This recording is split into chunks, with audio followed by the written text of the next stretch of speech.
Today we will ask, how do I nurture spiritual health at the end of life? I've chosen as our image this week a statue of Jesus as the Good Shepherd to remind us of his love and care for each one of us. Lack of spiritual well-being at the end of life has been shown to have a greater impact on psychological suffering at the end of life than physical symptoms, physical disability, or lack of social support.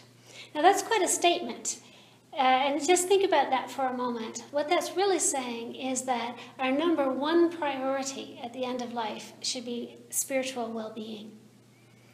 But spiritual care providers are still often relegated to the margins of care teams. And I think one of the reasons for this disparity is that people misunderstand the nature of spiritual health. Just as they think that palliative physicians just give morphine and hold people's hands, they think that pastoral care providers just hold hands and offer platitudes. We all know that there's a whole lot more to it than that.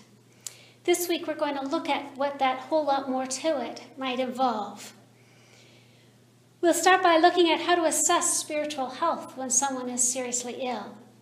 Certainly, spiritual well-being cannot be assessed by counting the number of potluck suppers or committee meetings that somebody has attended. What we're really wanting to ask is it well with their souls? How are they feeling spiritually? Are there spiritual struggles? Are they feeling spiritual peace? How do we ask that in sensitive ways? So we will explore this, and we'll also explore how to begin to address some of these needs. We'll also look at some of the basic things that we bring to the bedside, such as prayer, sharing of scripture, and sharing of sacraments or other traditions.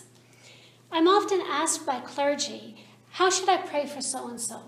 Or when should I stop praying for healing and pray for a peaceful death? We're going to explore what Jesus taught about prayer at the end of life. We'll also look at prayers of lament and prayers of petition at the end of life. We'll walk with Jesus through some of his last days and some of his last prayers. And we'll talk about the power of sharing scripture and the role of sacraments or other traditions.